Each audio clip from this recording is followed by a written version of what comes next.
Boa noite, irmãos. Deus abençoe a todos. Estamos aqui para responder algumas perguntas sobre a Bíblia Sagrada e nesta noite nós temos uma pergunta sobre os que são os mistérios de Deus. Podemos saber esses mistérios? Deus revela para nós esses mistérios? Bem, a resposta seria sim. Os mistérios de Deus, eles são realmente muito maravilhosos.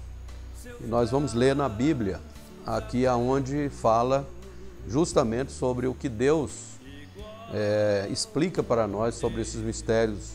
Algumas coisas são para nós sabermos e outras são ainda mistérios que o Senhor revelará no tempo certo, na hora certa, para o povo dele. Então eu quero ter aqui uma leitura na Bíblia nesta noite, em Deuteronômio, capítulo 29, também no verso 29. Nós temos aqui quando Moisés, no seu livro de Deuteronômio, que é o livro da repetição das leis, ele diz assim: as coisas encobertas são para o Senhor, nosso Deus, porém as reveladas são para nós e para nossos filhos, para sempre, para cumprirmos todas as palavras desta lei. Muito bem, então aqui nós vemos que Deus, através da sua divina misericórdia, Ele nos revela alguns mistérios que tem aí no céu, na terra, na natureza, e tanto na vida natural como na vida espiritual existem muitos mistérios.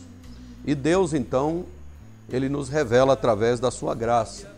Muitas pessoas não creem na revelação, eles estudam e creem muito na razão, na ciência, mas, biblicamente, nós temos que ser revelados nos mistérios de Deus, porque os mistérios são, alguns deles, são muito importantes para nós sabermos, porque vamos descobrir de onde viemos, o que somos e para onde iremos. Porque isso aí continua um mistério ainda na vida de muita gente. Tem pessoas que não sabem nem por que estão aqui na Terra. E nós temos, cada um temos aqui um propósito para a nossa existência e principalmente sabermos sobre a nossa missão, sobre como provar o nosso lugar na vida eterna, porque há uma vida além desta vida mortal, existe uma vida chamada vida eterna. E nós temos que saber onde vamos passar a nossa eternidade. E então a Bíblia ensina sobre esses mistérios. E muitas coisas ele fala para nós. No livro de São João, Evangelho de São João, capítulo 7, no verso 37 e 38, no último dia, o grande dia da festa, Jesus pôs-se em pé e clamou, dizendo: se alguém tem sede, que venha a mim e beba. Quem crê em mim, como diz a Escritura, rios de água viva correrão no seu ventre. E isso disse ele do Espírito, que haviam de receber os que nele crescem, porque o Espírito Santo ainda não fora dado, por ainda Jesus não ter sido glorificado. Aqui nós vemos quando Jesus prometeu dar o seu Espírito Santo para todos aqueles que crescem nele, conforme diz a Escritura. Então, rios de água viva correriam no seu interior. Esse rios de água viva é o batismo do Espírito Santo, porque o próprio Jesus disse também nas suas pregações: quando o Espírito Santo vier, vos ensinará todas as coisas. Então, o Espírito Santo, que é o próprio Deus, que hoje vem na nossa vida através desse selo da promessa, ele nos ensina e nos revela todas as coisas, a comparar as coisas espirituais com as espirituais. E existem, então, grandes mistérios que são revelados para nós, para a humanidade, e outras coisas são reveladas aí para quem está estudando, para quem está pesquisando, e outras coisas são reveladas para a igreja, para o povo de Deus, que estão bem mais próximos de Deus, através da espiritualidade, crendo na Bíblia, conforme está escrito na Bíblia. Então o Senhor, através da sua graça, revela os mistérios ocultos. Quando lemos esta Bíblia, existem 3 coisas que nós temos que observar. Primeiro é a escrita. Quando você lê a palavra de Deus, é um livro como outro qualquer. Você lê as letras, lê os capítulos, lê os versículos e você entende algumas coisas que estão escritas aqui.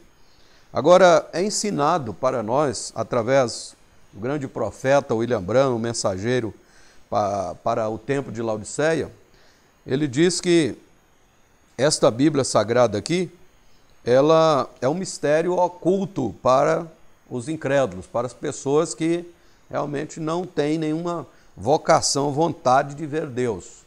Agora, para as pessoas que querem ver o Senhor, se você busca o Senhor, Ele começa então a te mostrar mais coisas.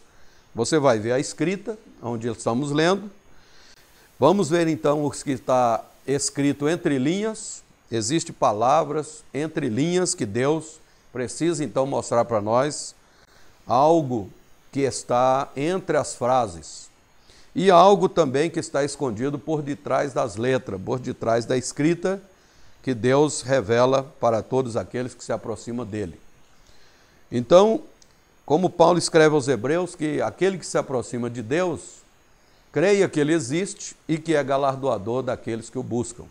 Então o Senhor, Ele tem um compromisso em revelar para nós tudo que é Ele, tudo que Ele é, tudo que Ele sabe, tudo que Ele pode, Ele quer passar para nós. Nós temos uma comunhão com Deus e conhecê-lo pessoalmente, principalmente no perdão dos nossos pecados, na nossa libertação, na nossa regeneração. Então são muitos mistérios. E eu quero então só enumerar aqui, lendo na mensagem Senhores, Este o Tempo, aqui no parágrafo número 211, quando o nosso irmão Branham, ele fala aqui numerando esses mistérios, começando dos grandes mistérios e seguindo adiante. E ele fala aqui no parágrafo 211, ele diz que aqui está o mistério. Um mistério na Escritura é uma verdade previamente oculta, agora divinamente revelada. Isso é o que significa mistério. É uma verdade, mas ela está oculta, está escondida dos olhos das pessoas que estão lendo, mas ela pode ser revelada através da divina misericórdia de Deus, e o Senhor então poderá ensinar para nós como ou o que está escondido atrás das letras. Agora, porém, na qual, apesar de sua revelação, existe ainda um elemento sobrenatural. Os mistérios maiores e os grandes mistérios são: primeiro mistério é o mistério do reino dos céus. Esse é o que nós estamos falando agora, de São Mateus capítulo 13, e no verso 3 até o verso 15, fala dos mistérios. Quando Jesus está lá ensinando, na parábola do semeador, Jesus está dizendo ali sobre uma semente que foi lançado sobre 4 tipos de terra. Essas 4 tipos de terra representam o coração humano. Há 4 tipos de pessoas na terra. Um que é como um coração que é como uma terra dura, outro coração que é uma terra cheia de pedras, tem terra por cima, mas pedra, rochas embaixo. Outro coração que é uma terra boa, mas que produz tanto para Deus como para o mundo. É um coração que produz espinheiros e produz também a planta boa. Só que a planta boa não pode dar fruto porque os espinheiros sempre crescem mais. E o outro coração que é uma terra boa, arada, plainada, trabalhada, e essa terra ela produz a 30, 60 e a 100. São pessoas que recebem a palavra de Deus e eles então, eles são remunerados pelo poder do Espírito Santo e eles passam a entender os mistérios de Deus, as coisas de Deus, mais claramente, mais facilmente.